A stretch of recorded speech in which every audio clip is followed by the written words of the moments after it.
খবর হলে একটাই, সেটা হচ্ছে বিধায়ক হুমায়ুন কবির বাবরি মসজিদ করছেন কি করছেন না, হলে বাবরি নামেই হচ্ছে না নাম পরিবর্তন হবে। আরে এই আলোড়ন পড়ে গেছে শুধুমাত্র মুর্শিদাবাদ বা পশ্চিমবঙ্গ না, গোটা ভারতবর্ষ জুড়ে আলোড়ন পড়ে গেছে যে হুমায়ুন কবির বাবরি মসজিদ করছেন মুর্শিদাবাদের বেলডাঙ্গায়। এবং এই নিয়ে বিভিন্ন জনের বিভিন্ন মতামত শোনা যাচ্ছে, বিভিন্ন জন বিভিন্ন রকম বলছে এবং সেখানে বাধার একটা সৃষ্টি হচ্ছে যতটা আমাদের কাছে খবর আছে। আসুন সেই বিধায়ক সাহেব কি বলছেন, বাধা অরিজিনালি হচ্ছে নাকি? দেখুন, আমি এই বাবরি মসজিদের একটা শিলান্যাস করব বেলডাঙ্গার কোনো একটা জমি সংগ্রহ করে, সেটা 12/12/2024 সালে কলকাতায় আপনাদের বিভিন্ন মেন স্ট্রিমের সাংবাদিক বা ইলেকট্রনিক্স মিডিয়ার লোকজন তাদের সামনে বলেছিলাম। আপনারা জেনে নিতে পারবেন যে 12/12/2024 এই ঘোষণাটা করার পর আজকে ডিসেম্বরের 1 তারিখ, তার মানে 1 বছর হতে চললো, আর কয়েকটা দিন বাকি। 12 তারিখে আসলে 1 বছর হবে। আমি বলেছিলাম সেদিন যে 6ই ডিসেম্বর, যেহেতু 6ই ডিসেম্বরের তাৎপর্য একটাই বাবরি মসজিদের ক্ষেত্রে, যে সবাই জানে যে কিছু কর সেবক এক কাট্টা হয়ে 6ই ডিসেম্বর 1992 সালে বাবরি মসজিদটাকে, ধাঁচাটাকে ভেঙে দিয়েছিল। তার যে স্ট্রাকচার, তার যে ইমারত, সেটাকে ভেঙে দিয়েছিল। তারপরে অনেক আইনি জটিলতার পরে 2019 সালে সুপ্রিম কোর্ট একটা রায় দেয়। সেই রায়ে বলে যে ওটা রামলীলার জায়গা, ওখানে রাম জন্মগ্রহণ করেছে, সেখানে রাম মন্দির হবে। পাশাপাশি সুপ্রিম কোর্ট একটা ইম্পর্টেন্ট সেকেন্ড প্যারাগ্রাফে রায় দেয় যে বাবরি মসজিদের ট্রাস্টকেও উত্তরপ্রদেশের সরকারকে জায়গা দিতে হবে। 5 একর হোক 7 একর হোক একটা বলে দিয়েছিলেন। সে জায়গাও দিয়েছে। জায়গাটা দিয়েছে কোথায়? অযোধ্যা থেকে, যেখানে বাবরি মসজিদ ছিল সেখান থেকে রাম মন্দির হয়েছে, সেখান থেকে 14 কিলোমিটার দূরে দিয়েছে। সেখানে মুসলমান আবাদি কত? মাত্র 15%।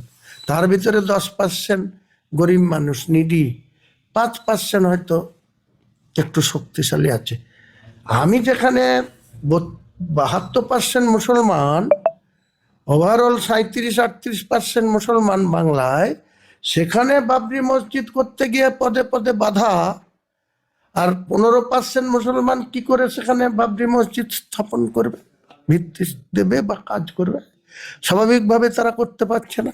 তাই আমার মাথা থেকে এসছে যে আমি যতটা দিন বেঁচে থাকি, আল্লাহর উপরে তো আমার অগাধ আস্থা।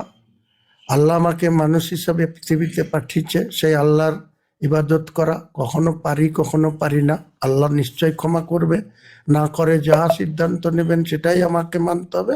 পৃথিবীর সব মানুষের ক্ষেত্রে এটাই প্রযোজ্য। কিন্তু আমি বাবরি মসজিদ শিলান্যাস করব, এটা 1 বছর আগে থেকে বলার পর রাজ্য প্রশাসনের কোনো কর্তা ব্যক্তি আমাকে এখান থেকে করা যাবে না বা বলা যাবে না কেউ বলেনি, আজ পর্যন্ত বলেনি, অদ্য অব্দি বলেনি। বাকি আমার কোনো নেতা কি আমাকে বলেছে সেটা তো আপনার কাছে আমি বলবো না। সে নেতার সঙ্গে আমার সম্পর্ক আছে, থাকবে। আগামী দিনে সেই নেতারা কি বলছেন, কি করছেন, সেটা নিশ্চয়ই আমি তাদের কথার গুরুত্ব আমাকে দিতে হবে। কিন্তু বেলডাঙ্গায় একজন মাতব্বর পুলিশ অফিসার আছে, যে ভগবানগোলার এসডিপিও ছিল, তার নাম উত্তম গড়াই। আমি জানি এসডিপিও লেভেলে যখন কোনো ট্রান্সফার হয়, তখন যে জেলা থেকে হয় অন্যত্র জেলাতে ট্রান্সফার হয়। এই মাতব্বর ভগবানগোলার এসডিপিও হিসাবে নিরপরাধ কিছু মানুষকে তুলে এনে কখনো ওই দিশারি হোমে পাঠিয়েছে, এমনভাবে মারধর করে তাদের লাইফ শেষ করে দিয়েছে ওখানকার লালগোলার ওসি অতনু দাস আর এই মাতব্বর। তারপরে তাকে আবার রাজ্য সরকার ট্রান্সফার করে বেলডাঙ্গাতে নিয়ে আসলো। ঠিক আছে, বেলডাঙ্গাতে গত কয়েকদিন ধরে আইসি বেলডাঙ্গা ছুটিতে ছিল। তাহলে সে এত বড় মাতব্বর, সে আমাদেরকে একটা ফোন করে জিজ্ঞেস করতে পারতো যে আপনি এটা করছেন, এতে তার কি অসুবিধা আছে না আছে। প্রশাসনের যদি কোনো অসুবিধা থাকে প্রশাসন আমাকে বলবে, জেলা শাসক আমাকে বলবে, জেলার এসপি আমাকে বলবে। বেলডাঙ্গা থানার আইসি ছুটিতে থাকলে ভারপ্রাপ্ত যে আছে এসডিপিও, সে আমাকে বলবে। আমাকে ফোন না করে যে আমাকে ল্যান্ড দিতে চাইছে, যেখানে আমি ল্যান্ড সংগ্রহ করতে চাইছি, তাদেরকে চমকাচ্ছে, তাদেরকে ধমকাচ্ছে, তাদের বলছে ল্যান্ড দেয়া যাবে না।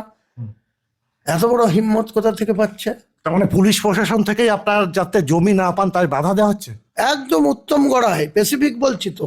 যদি সে চ্যালেঞ্জ করে, এসপি যদি বলে কাকে বলেছে, আমি সেই লোকদেরকে হাজির করব, প্রুফ আমার কাছে আছে, কাকে কাকে বলেছে, কিভাবে থ্রেট করেছে। পুলিশের কি এটা কাজ? বাংলার গোটা বাংলার ল্যান্ড কে কাকে দেবে? হিন্দু সমাজের দেবত্ব সম্পত্তি হিন্দু সমাজকে দান করে, মুসলমানদের ওয়াকফ সম্পত্তি মুসলমানরা দান করে গেছে। সেই ওয়াকফ সম্পত্তি কে কিভাবে মতোয়ালির মাধ্যমে ভোগ করছে তারা ঠিক করবে। উত্তম গড়াইয়ের মতন পুলিশ অফিসার ঠিক করে দেবে এটা? আমাদের ভাগ্যলোপে আমি মসজিদ করব না কি করব, সে বলার কে? সে বলার কে? আর সে যদি মনে করে যে ভীরু কাপুরুষ মুসলমান মুর্শিদাবাদের বেলডাঙ্গার, তাকে বুঝিয়ে দেওয়া হবে কত ধানে কত চাল হয়। মুর্শিদাবাদ এটা বাংলার বিহার উড়িষ্যা এখান থেকে পরিচালিত হতো। নবাব সিরাজউদ্দৌলাকে এই আমার বাড়ির থেকে 9 কিলোমিটার দূর থেকে ঘেসিটি বেগমকে আর নবাব সিরাজউদ্দৌলাকে মির্জাফররা লর্ড ক্লাইভের নির্দেশে ধরে নিয়ে গিয়েছিল। তার লর্ড ক্লাইভের ইচ্ছা ছিল না, তার কোনো অভিসন্ধি ছিল না যে নবাব সিরাজউদ্দৌলাকে শিরচ্ছেদ করে দেবে, কিন্তু চোরের উপরে বাটপরি করেছিল মির্জাফরের ছেলে মিরন। এখানকার এসপি বসে থাকতে ইনি কত বড় মাতব্বর হয়েছেন যে তিনি ল্যান্ড ওনারদের ঠিক করে দেবেন কাকে ল্যান্ড বিক্রি করতে হবে না করতে হবে। এসপির সঙ্গে আপনি এই নিয়ে কথা বলেছেন? কেন কথা বলতে যাবো আমি? এসপির দরকার হলে আমার সাথে কথা বলবে, এসপি দরকার হলে আমার সাথে কথা বলবে। আমার যখন টাইম আসবে, এমসিসি মেনটেন করে চলা লোক, আমি ইলেকশন করি, এমসিসিতে বলা থাকে 48 ঘন্টা আগে ভেন্যু ঠিক করে আমি প্রপার চ্যানেলে অ্যাপ্লিকেশন করব, আমার কি কর্মসূচি সেটা মেনটেন হয়। তেমনি আমি 48 ঘন্টা আগে কেন 72 ঘন্টা আগে বেলডাঙ্গা থানার আইসিকে জানিয়ে দেবো যে আমার কোথায় এই ভিত্তি স্থাপন অনুষ্ঠান হবে। পুলিশ সহযোগিতা করলেও হবে, অসহযোগিতা করলেও হবে, পরিষ্কার করে বলছি। পারমিশন চাইবো, পারমিশন অ্যালাউ হলে খুবই ভালো, শান্তিপূর্ণ থাকবে।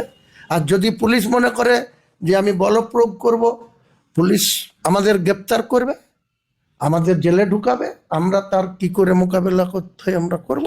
6 তারিখে তাহলে কত লোক দেখবো এবং সেই ওই দিনের পজিশনটা কি হতে পারে? সেটা আমি সবাইকে আপনাদের মাধ্যমে একটাই বলবো, গোটা বাংলার বিভিন্ন প্রান্ত থেকে মানুষ আসবে।